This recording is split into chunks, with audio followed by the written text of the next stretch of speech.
How's it going, guys? Welcome back. Today we're doing another Draft Battles episode where we take the best players from one draft year and face them off against the best players of another draft year in a best of series matchup. And today we're doing the 2015 draft class versus the 2003 draft class, because that was the most voted on draft class that you guys wanted to see in the comment section before. I think that was the top one I seen on there was 2003 versus 2015. So let's go ahead and take a look at these teams. So let's start with looking at team 2015. We have McDavid, Rantanen, and Marner on the first line. Absolutely disgusting. Meyer, Aho, Eichel. Eichel getting stuck on the wing. I don't know what he was thinking there, but they're like, you know what, let's do it.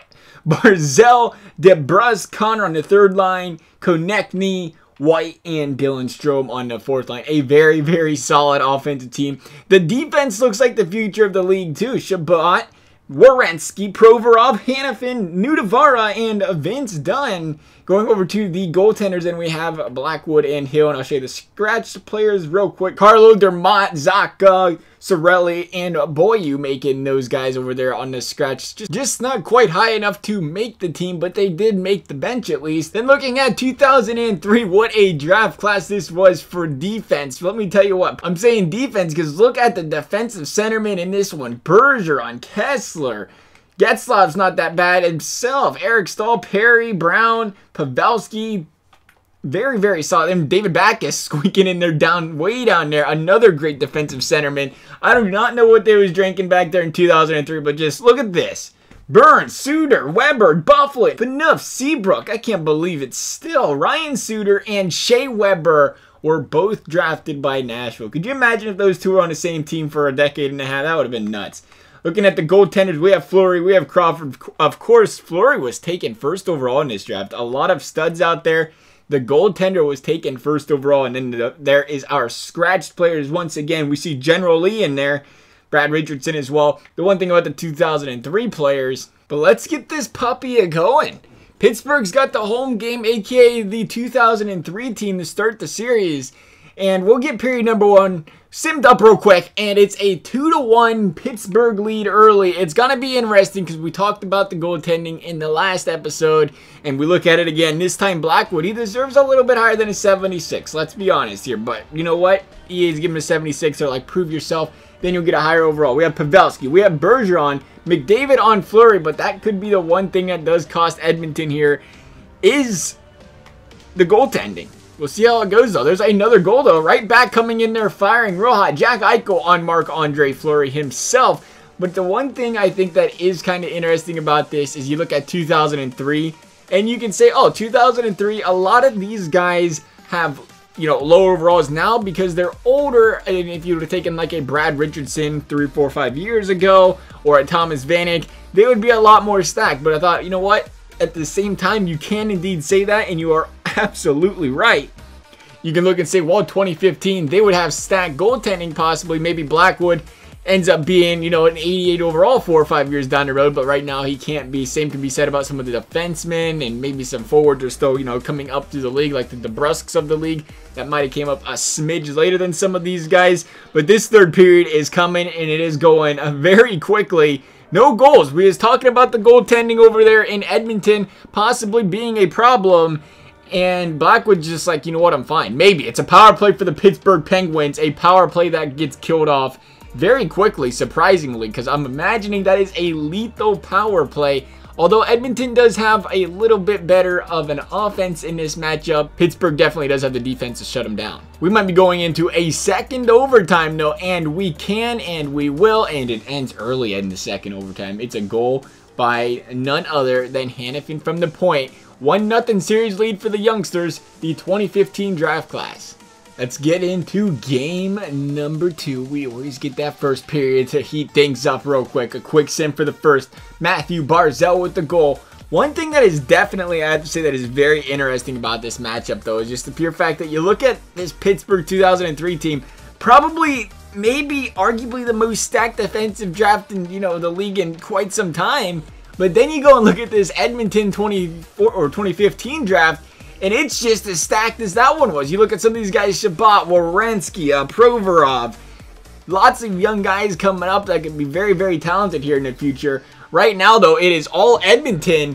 Fleury cannot handle the pressure. Goal by DeBrusk. McDavid, Bergeron scored on Blackwood, but when we thought Blackwood was going to be the problem, it appears so far Fleury is the problem, and that is something you do not expect out of your #1 overall draft pick, which is the case right now for the 2003 draft class. Again, I don't know how I feel about that. I don't think I'd ever want to take a goalie #1 overall, but then again, I mean, they took that chance. It doesn't happen very often. They took that chance, and he wasn't the best goalie in the league. I mean, he was a great goalie, but, you know, you expect the best in the league. When you take the goalie #1, you better be getting the best in the league. Pittsburgh didn't quite get that. Matthew Barzal with the empty netter to end the game. Edmonton is going to take a 2-0 series lead in this one. Matthew Barzal already with 4 points in 2 games, having a very nice start to this. And we are once again on a potential path to a sweep. We talked about it last time. The sweep was coming in hot, and it did. And once again, we could be seeing one this time. McDavid, Phaneuf, Barzal, Byfuglien. Goals are everywhere in the first period. Something has to give here. We're going to settle it down here in a second, or we're going to have a 6-6 game going into overtime. There's a goal by the Penguins right there, though. Another goal by the Penguins. Pavelski, Perry, you cannot let them shoot right there and expect it not to go into the back of the net. Not players at that caliber right there. Edmonton's got to play better defense than that if they want to stay into this game right here. But thankfully for them, they do have a 2-0 series lead. And we're going to go into the third period, and Edmonton, at the very least, they can go into 2-0 series lead, give up a game. They got another game in Edmonton, so it's not a big deal to them if they do give up at least just one game in this series. They have to win one game in Edmonton, though. Here comes a goal, though, coming back. Sebastian Aho. And then the Pittsburgh Penguins seal it, the dream hoper. It felt like they was going to come back, and Pittsburgh, Phaneuf, doing Phaneuf things, crushing dreams. It's not going to happen. The Pittsburgh Penguins are going to win this one by a score of 6-3. Blackwood finally showing what he is capable of with that 76 overall, which is bad goaltending. Unfortunately for him, you can't fix the overall. They did give up an empty netter, though, for that 6th one, so it wasn't all on Blackwood. He only gave up 5 goals. We are ready to go, though. Game number 4 in Edmonton. Edmonton is going to jump out to a 0-0 lead. That is right, 0-0 going into the second period as soon as I understand why we are not... What? There we go. That's what I was looking for. I was looking for the sim button there. Okay. Got everything we needed. That was all we was looking for. Besides a goal by the Edmonton Oilers, Noah Hanifin is having himself a series. Patrice Bergeron as well. What did I tell you guys about playing defense? And Blackwood trying to make saves right there in the slot. You can't allow him. Getzlaf takes one from a terrible angle. So does Corey Perry. All of a sudden, this 2-0 series lead is coming closer and closer to being a 2-2 series tie.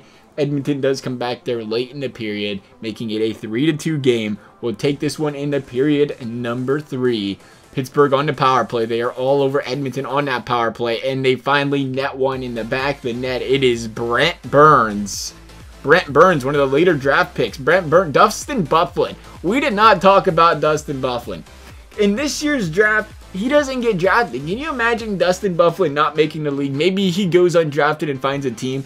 It's always crazy to think about stuff like that, like the 8th round pick in Dustin Byfuglien. Nonetheless, the Pittsburgh Penguins take a 4-2 win, take a series tie going back into Pittsburgh. I just can't get over it. It was so long ago, but I just can't get over the thought of it. Like, wow, they had Weber and they had Ryan Suter. I just imagine that sort of decor for a decade and a half. Thomas Vanek, Mitch Marner finally getting into the action over here on Marc-Andre Fleury. We'll take her into period number 2 once again. Pittsburgh won. Edmonton won. We're looking at the goal screen. Should be looking at the shot screen. A power play for the Penguins. They are all over the Oilers. But once again, Blackwood is standing strong. That overall seems to mean nothing right now. We've seen it in the last game. The goalie just gets completely smashed with shots. And he continued to play good goalie back there. Even with that 76 overall. Look at the shots in the second period. It was all Pittsburgh. We'll see if they can keep it in the third, and they do. They net one. It's Zach Parise from the top of the circle, and then Joe Pavelski from the opposite side. He's like, I can do what you can do better, pal. A 3-1 game lead for the Pittsburgh Penguins, who was at one point in time down 2-0 in this series, and it looks like they're about to win 3 straight games and go to a 3-2 series lead, heading back to Edmonton, and they will. You had to wonder if that defense of the 2003 team was going to start coming in hot here. and shutting down the doors of the Edmonton Oilers 2015 team. And that is just what seems to be happening here lately. Once again, a shutout first period for both teams. And once again, it is all Penguins, and the Edmonton Oilers actually go in there and squeak one in the back of the net. A couple of them in the back of the net. Colin White coming in hot. Jack Eichel coming in hot. And it is a goal parade, and Edmonton McDavid with the third. It's a 4-0, 4-1 lead for the Edmonton Oilers. We had to talk about them. They got their backs up against the wall, and all of a sudden, they are playing better hockey once again. Up 2-0 to give up 3 straight. They got to hold on to this 4-1 lead, though. 4-2 now. That's all they have to worry about. One game at a time. They can take it to a game number 7. They'll be in good shape. Jeff Carter with the goal. They got about 7 minutes left of hockey time here. They got to kill off this Pittsburgh Penguins team, and they are doing so. Burying them is Connor McDavid from the top of the point once again. That should all but do it. We are going to a game number 7, 2003-2015. It doesn't get any better than this. 2 of the best draft classes of our generation, if you want to call it our generation. Do we count this 12 years apart? How much is a generation? Is that every 10 years a generational player? How do we consider that? I'm not really a generational class type of guy, but we're done with period number 1. It's Pittsburgh 2. It's Edmonton 1. We have Carter. We have Weber. And Connor McDavid, he is heating up. When he gets hot, you just better get out the way. Or stand in the way, because he's going to score if you don't. Power play Edmonton. Nothing doing, though. Not a whole lot doing. Once again, another power play for Edmonton. Once again, that Pittsburgh defense is coming in hot, shutting down that Edmonton power play. It's a 2-1 game, a 3-1 Pittsburgh Penguins game. Jeff Carter coming in hot again on Blackwood. That is Blackwood's weakness right there in front of the net. Who would have known? You let a player shoot right there in front of the goalie in the slot, they're going to score. You can't just blame that one on Blackwood, of course. You got to play better defense, and right now it's not happening. We was talking good about that Pittsburgh defense, but Edmonton's needs to play a little bit better. They're still in this game. It's only a 2-goal game. They have about 15 minutes left of hockey. They just got to start getting some shots. Pittsburgh's just been dominating these guys the last few games. They got to turn it around. They played well last game. Can they play well in Pittsburgh, though? The power play for the Oilers, they've got to get something here, and they can't. A golden opportunity to get this in within 1 goal. The Edmonton Oilers can't capitalize, and they're going to go out here and be down 2 goals. With 4 minutes left, it's not looking good. It's about time you pull that goalie. You hope you can make something happen. But right now, I mean, they're playing better defense. Blackwood's not seeing any big, tough shots. They just couldn't do anything with it. It's a 3-1 victory for the Pittsburgh Penguins, a.k.a. the 2003 draft class, who have defeated the 2015 draft class in a best of series in game number 7, shots 35-31, a rather even game after the first period there, but the Pittsburgh Penguins are going to come out on top. Bergeron leading all players with 8 points at the end of the day. We remember, it was Barzal who had 4 points early. He ended up with 6. He did not play well in them last 6 games, only putting up 2 points. That's going to kill you there. As far as the goaltending is concerned, let's see how Blackwood did. Blackwood went .922 save, 2.75 goals against. Like I said, look at the shots. The shot differential was 237 to 196. Of course, there's 14 in there on Crawford, but you got to play better than that. Blackwood kept these guys in it. They just couldn't win the games. Not a bad series. The 2015 draft class loses in 7. If you guys want to see another one like this, please do let me know what years you guys are thinking about. Thank you guys for watching. We'll see you next time.